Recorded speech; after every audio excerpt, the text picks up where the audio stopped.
Mi nombre es Edison Benavides, yo soy especialista en anestesiología y hoy los invito a que hagamos una pequeña crítica, una muy respetuosa crítica a lo nuevo en reanimación. La Real Academia Española define nuevo como aquello repetido o reiterado para renovarlo o aquello que sobreviene o se añade a algo que había antes. Las guías iniciales surgen hace más de 55 años. En 2015, el proceso de actualización de 5 años se cambió a un formato en línea que utiliza un proceso de evaluación de la evidencia continua en lugar de hacer revisiones periódicas. Esto permitió que los cambios significativos en la ciencia se revisaran de forma acelerada y luego se incorporaran directamente a las pautas si se consideraba apropiado. A partir del 2020, todas estas directrices reflejan una alineación con el Comité de Enlace Internacional sobre la Reanimación, ILCOR, y los consejos de miembros asociados, incluyendo diferentes niveles de revisión de la evidencia específica para las preguntas científicas que ellos consideraban de mayor importancia y fueron agregando la nueva evidencia.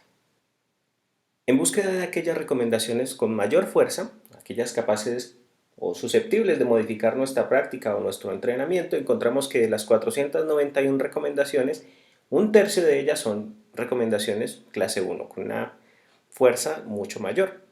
Sin embargo, es preocupante ver cómo más de un tercio de estas recomendaciones son débiles.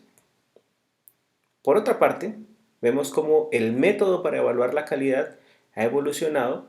Sin embargo, sigue siendo muy reducida la cantidad de evidencia tipo A, es decir, aquella extraída de ensayos clínicos aleatorizados, más de uno de ellos o incluso metaanalizados, de buena calidad que nos permita confiar más en estos resultados. Solamente 6 de 491 recomendaciones son recomendaciones con un nivel de evidencia A. Eso es el 1% de todas las recomendaciones, lo cual a todas luces es un desafío nacional e internacional e incluso un llamado para que haya un mayor financiamiento y un respaldo a la investigación en reanimación. Si hacemos más gráfico el problema de la calidad de la evidencia, vemos como el puente Chirajara tendría un 1% de alta calidad, un 31% representado por evidencia de calidad moderada y un 68% donde el 17% son recomendaciones de expertos, es evidencia tipo C, lo cual es esperable porque hay situaciones clínicas que no se prestan para ensayos clínicos e incluso un consenso clínico puede llegar a ser una recomendación clase 1 o clase 2, pero más del 51% de estas recomendaciones hacen parte de estudios o de análisis donde los datos son muy limitados, lo cual es preocupante. La cadena de supervivencia para esta nueva guía incluye un sexto eslabón, el eslabón de recuperación. Vemos como la etiología para el paro extrahospitalario sigue siendo en un 28% la de origen cardiovascular, las intoxicaciones en un 11%, un 17% relacionadas con la vía aérea, pero vemos como el 49% de estos paros no son presenciados. 39% son reanimados y menos del 12% tienen acceso a la terapia eléctrica. En un estudio en Corea a 10 años con 120.000 participantes se evalúa cómo el estatus socioeconómico puede influir sobre la capacidad de una persona de realizar RCP. Vemos cómo en estatus económicos más bajos solamente un 5.5% de las personas realiza RCP versus un 11.4%, y esto también se ve reflejado en la sobrevida al alta, que es mayor en estatus socioeconómicos mayores, y la recuperación funcional, donde, como les decía, son más esas personas con estatus socioeconómico alto y seguramente un nivel de educación superior las que se animan a ayudar a reanimar a otra persona. Para efectos de la cadena intrahospitalaria, nuevamente el eslabón de recuperación, las etiologías son un poco menos de origen cardiovascular, se incrementa la de origen respiratorio, la de origen toxicológico se reduce un poco, pero vemos cómo, y aquí está el papelito que a veces guardamos en el bolsillo que tiene el dato ideal, hasta un 80% de las personas puede llegar a tener signos y síntomas o cambios fisiológicos o paraclínicos que de ser corregidos podrían evitar que haga un paro cardiorrespiratorio. Y estos cambios pueden ocurrir hasta 8 horas antes del paro cardíaco. Por esta razón, en la cadena intrahospitalaria vemos cómo el reconocimiento y la prevención juegan un papel preponderante. Aún así, la mortalidad asociada al paro cardiorrespiratorio está alrededor del 75%. Vemos como la sobrevida a lo largo de los últimos 18 años no se ha modificado de forma tan ostensible, principalmente desde el 2010 en adelante. Vemos como en el 2000 la sobrevida era del 17% y para el 2018 estamos en el 25.8%, sin contar que para aquellos ritmos de peor pronóstico como la asistolia, la actividad eléctrica sin pulso, esa sobrevida es mucho menor, no supera al 10%. No así para los ritmos desfibrilables, donde la terapia eléctrica ha mostrado mejorar ostensiblemente la sobrevida. En un estudio que evaluó más de 55.000 pacientes con paros presenciados atendidos por reanimadores no expertos, vemos cómo la reanimación convencional ofrece un beneficio incremental en los primeros minutos con respecto a no reanimar o reanimar solo con compresiones. Lamentablemente, la sobrevida con el paso del tiempo se hace cada vez más baja independientemente del tipo de reanimación. Por esta razón, el entrenamiento de testigos presenciales en RCP debe dirigirse a esas poblaciones socioeconómicas, raciales y étnicas que históricamente han mostrado tasas bajas de RCP. Adicionalmente, hace una invitación a que el entrenamiento en RCP debe abordar las barreras relacionadas con el género para mejorar las tasas de RCP realizadas por un testigo presencial de género femenino. En el top 10 de las recomendaciones para RCP en adultos encontramos en el puesto número 10 una comunicación correcta con los familiares y con el paciente respecto a sus expectativas a corto, mediano y largo plazo. Esto hace parte del eslabón número 6 de recuperación. En el puesto número 9 encontramos un potencial alto de recuperación. Aquí nuestro énfasis va a ser identificar a aquel paciente que se va a beneficiar más de nuestras maniobras y de nuestras medidas farmacológicas y terapéuticas y nunca abandonar a aquel que pudiera llegar a tener un mejor pronóstico neurológico. En el puesto número 8 encontramos la temperatura. El correcto manejo de la temperatura en las primeras 24 a 48 horas puede impactar positivamente en el pronóstico neurológico de nuestros pacientes. Los cuidados posparo cambian un poco la gráfica y muestran cómo tenemos dos componentes grandes, una fase inicial de estabilización y una fase posterior que corresponde al manejo continuo de actividades de emergencia adicionales y que nos muestran cómo el cuidado posparo desempeña un papel fundamental en el pronóstico de nuestros pacientes. En el puesto número 6, la epidemia de opioides, que es mucho más fuerte en ambientes estadounidenses. Sin embargo, en nuestro contexto tenemos que también evaluar la posibilidad de que nuestro paciente pudiera tener un compromiso respiratorio por una intoxicación por opioides y pensar en naloxona, y nos ofrecen precisamente el algoritmo para su manejo. En el puesto número 5, no todos los paros son iguales. Por tanto, hay que individualizar, no se puede utilizar una fórmula, una receta de cocina para tratar a todos los pacientes. A pesar de que a la ecografía le fue mal en cuanto al peso de sus recomendaciones, vemos que para efectos de la reanimación como tal, debería evitarse tomar la decisión a través de la ecografía de seguir o no seguir con las maniobras de reanimación, o incluso si no tenemos muchísima experiencia, evitar utilizarla, situación que puede retrasar la reanimación como tal.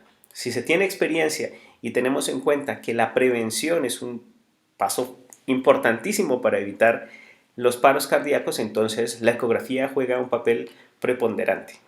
La ecografía como una metodología de abordaje, como el nuevo estetoscopio. Vemos cómo a través del ecógrafo podemos descartar neumotoras, embolismos pulmonares, hipovolemias, taponamientos cardíacos, hacer evaluaciones muy cortas que pueden ayudar a prevenir. En el puesto número 4 encontramos la adrenalina. Esta recomendación, que había sido de moderada previamente, ahora tienen una recomendación mucho más fuerte. Vemos cómo recomiendan iniciarla lo más rápido posible en el caso de los ritmos no desfibrilables. En aquellos ritmos que se benefician de terapia eléctrica, la recomiendan después de la segunda descarga y vemos cómo la adrenalina impacta positivamente sobre la sobrevida, no así, lamentablemente, sobre los desenlaces neurológicos. En el puesto número 3, la desfibrilación temprana.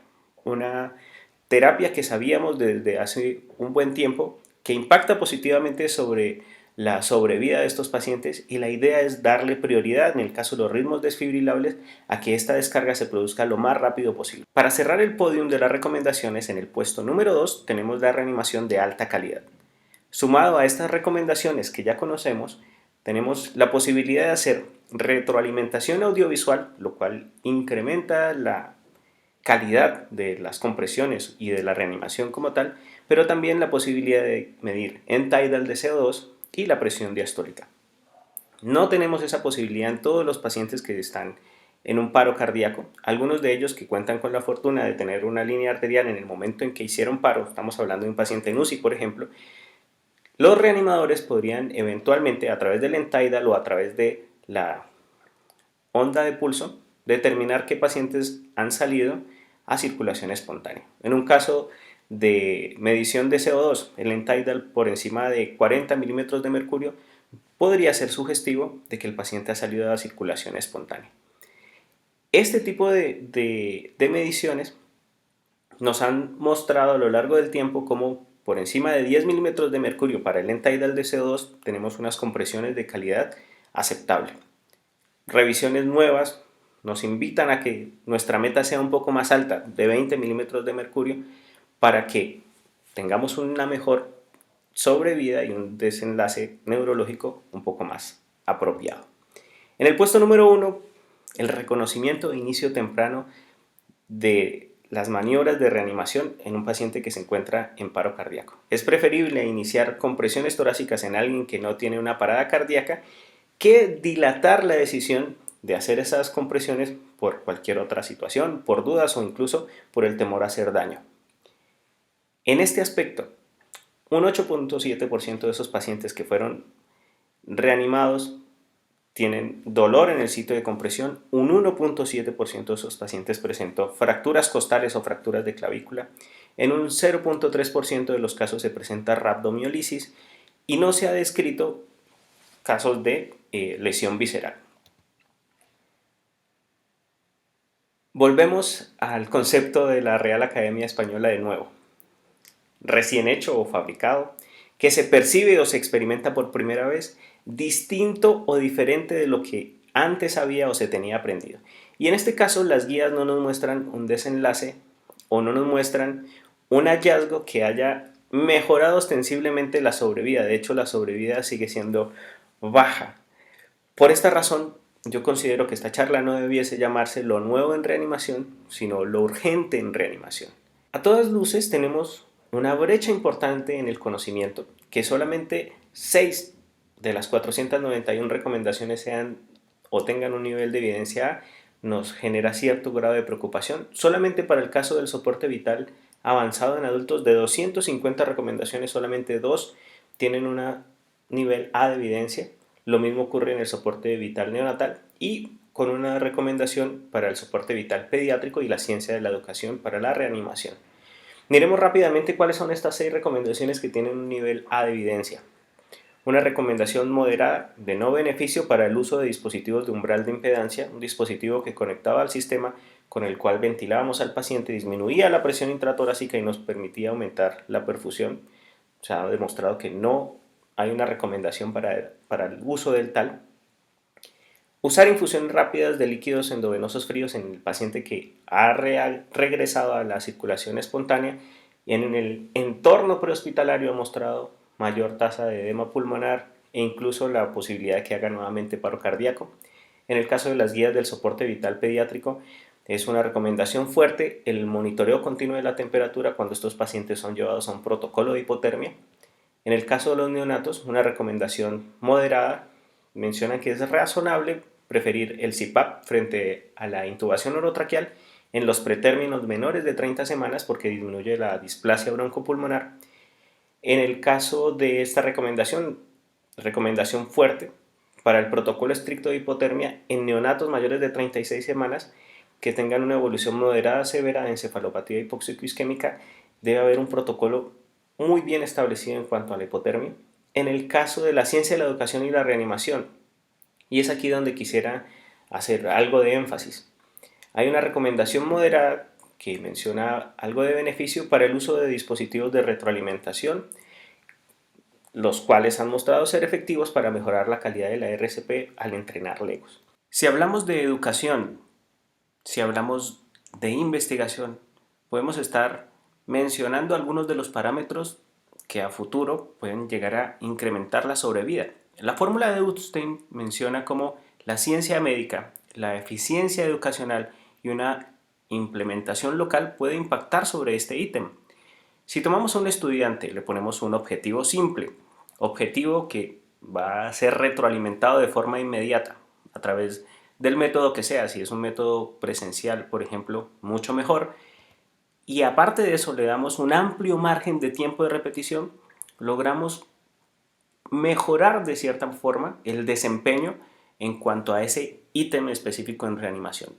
Podemos evaluarlo a través de un estándar específico de aprobación, pero se trata de eso, de una educación que se plantea mecanismos diferentes para entregarle al estudiante las herramientas necesarias para llegar a esto, a una RCP de alta calidad.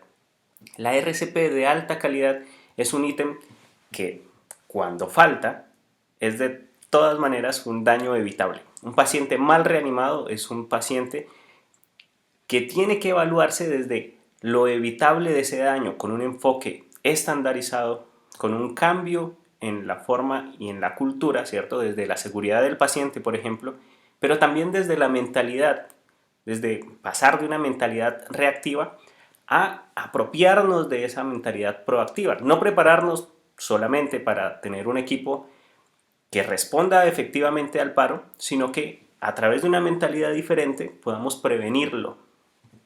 Ya tenemos varias herramientas, la ecografía es una de ellas, que en la prevención tiene un papel preponderante. Realizar RCP sin medir el rendimiento sería equiparable a pilotear un avión sin altímetro. La Asociación Americana del Corazón lanzó una app que se llama Full Code Pro, a través de la cual se pueden no solamente hacer registros, sino que se puede hacer una retroalimentación continua e incluso utilizar el metrónomo para determinar la frecuencia con la que se hacen las compresiones.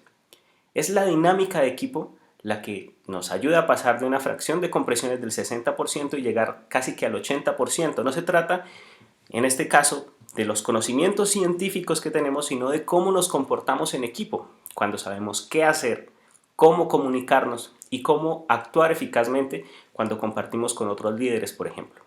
¿Qué quisiera que nos lleváramos a casa? Aumentar la supervivencia demanda prevenir. En el caso de los paros extrahospitalarios es más complejo, pero en nuestro entorno, en el entorno intrahospitalario, vemos como un 80% de estos pacientes tienen cambios fisiológicos paraclínicos hasta 8 horas antes de hacer un paro. Tenemos muchas herramientas. La ecografía, por ejemplo, se convierte en un pilar fundamental en nuestra metodología para tomar cartas en el asunto en la prevención de muchas situaciones que pueden llevar al paciente a paro. Un aprendizaje espaciado, pasar de esas jornadas de entrenamiento que en poco tiempo te entregaban mucho conocimiento a jornadas divididas en ítems o en habilidades específicas que el estudiante tiene que interiorizar antes de pasar a la siguiente. Masificar la reanimación, hacerla llegar a los colegios, hacerla llegar a los estratos más bajos e incluso lograr que las reanimadoras mujeres se incrementen en número y en cuanto a la calidad de su reanimación. Continuar investigando a todas luces. Es importante que haya una investigación respaldada por instituciones responsables, pero también que haya una inversión, un porcentaje monetario que demanda situaciones políticas y socioeconómicas de cada país. Las habilidades no técnicas entonces son importantes. Saber comunicarse, la comunicación en asa cerrada, por ejemplo, es una forma de incrementar la seguridad del paciente. Saber decir las cosas, dejar a un lado el ego eventualmente para poder corregir de forma apropiada a nuestros colaboradores e incluso hacer el debriefing. Una vez se ha presentado una situación, poder reunir al equipo, evaluar qué situaciones o qué errores se cometieron y corregirlo para la atención de un siguiente paciente. Ya lo decía el doctor Juan Marín, la imposición de la anestesia no es a base de grosería ni vulgaridad, la imposición de la anestesia es a base de ciencia, de sabiduría y de amor. Bueno, muchísimas gracias.